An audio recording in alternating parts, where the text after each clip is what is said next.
Welcome to the 13th step on our journey of pilgrimage. Psalms 132 is one of the longest songs of ascents. It focuses around or revolves around two oaths made. One is an oath that David made to God, and the other is an oath that God made to David. And the story behind, or the background behind the psalm, is in 2 Samuel, 5 through 7. It's the story of how David keeps his promise to God. In the very first verse, it says, "Lord, remember David and all the hardships he endured." Well, that kind of sounds a little generic. The focus is on how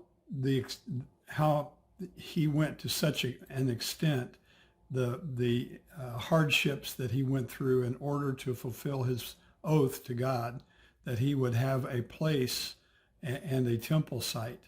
And that was David's oath. That's verses 3 through 5. "I will not enter my house or get into my bed, or I will not allow my eyes to sleep, etc., until I have found a place for you," he says.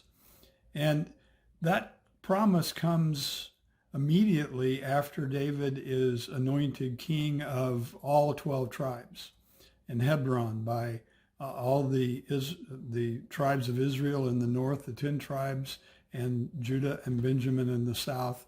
And immediately he goes forth to fulfill his promise and attacks the Jebusite city of Jerusalem. Now, that's in order for him to give a capital that's neutral ground that was owned by neither Judah or Israel. And so he is smart enough and politically savvy enough to establish a neutral ground so that the house of the Lord would not belong to any of the tribes, but would set apart in its own city, the city of Jerusalem. And that's his first action. His second action in chapter 6 is to go get the Ark of the Covenant. He does that. He goes to Kiriath Jearim, where it has been resting for almost 40 years now, from the beginning of Saul's reign to the end of Saul's reign, basically. They've lost the Ark of the Covenant, and he refers to that Ark a couple of times in verse 7 and 8. He says, "Let's go to his dwelling place. Let's worship at his footstool. Rise up, Lord, come to your resting place, you and your powerful ark." Dwelling place, resting place, footstool, powerful ark. That's the parallel. And David has promised that he will do this. He's taken an oath. And David is the kind of man that doesn't go back on his oath. He understands the meaning of one of the commandments, "Thou shalt not take the name of the Lord your God in vain." That's what it means, is if you give an oath, you fulfill it. You do everything in your power to do exactly what you say you will do for God. And so the issue in this Psalm of Ascent is not just obedience, it's follow through. And I guess those two things are kind of the same thing. It's the follow through, that once you say, "I'm going to do something," you can be trusted to keep your word. It's an oath that God brings back to David in verse 11. "The Lord swore an oath to David, a promise he will not abandon. I will set one of your offspring on your throne."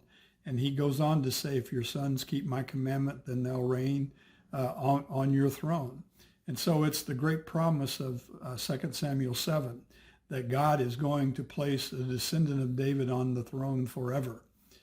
Well, by the time we get to the New Testament, it's been 600 years since David first heard that promise, or no, 600 years since the last king in his line died and Jerusalem became a Babylonian city and then a Persian city, and Nehemiah restored it, but they still don't have a king.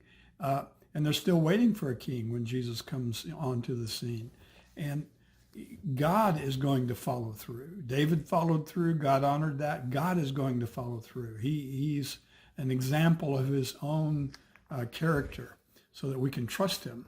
And that's what this psalm is about, is that we can trust God, that he's going to have his resting place and his home forever in his city of peace. Now that shifts in the New Testament. It's no longer a geographical location. It's a spiritual location by the time we get to the end of Revelation. It's not Old Jerusalem. It's a new Jerusalem coming down out of heaven. And that city is where God's focus and presence will be, and we'll live in his presence forever at that point. At the very end, in verse 17, I really want you to follow up and latch on to this promise in verse 17 and 18. There I will make a horn grow for David. I have prepared a lamp for my anointed one. I will clothe his enemies with shame, but the crown he wears will be victorious. The horn is a great symbol all through the Old Testament of power and safety. If you grab the horns of the altar, your safety is in the power of God. If the horns in the Revelation are the kings of Rome. And so the horn is going to be the king. But it says, I will have a horn grow for David. And that word grow is the word for branch. He's going to have a branch that will grow, and that is one of the promises that the New Testament writers pick up on, and they use that phrase to describe what Jesus is doing and why he came, that he is God's branch. And then it says, I prepared a lamp for my anointed one, a light. And then the crown will be light. It will be shining, glorious in this translation. And so the focus is on this anointed one, this Mashiach, Messiah, who is coming, is going to be a light. Over and over in the New Testament, Jesus is described as the light. John in John chapter 8 tells the story of Jesus on one of the great festivals holding up the light, and he's the light of the world. It's amazing how the themes in this book, in the Psalms, in the Old Testament flow in, and they're picked up in 600 years later, or even long after, 1,000 years later from some of the passages, and they're picked up and held up in the New Testament as God's promise that he has followed through on in the life of Jesus.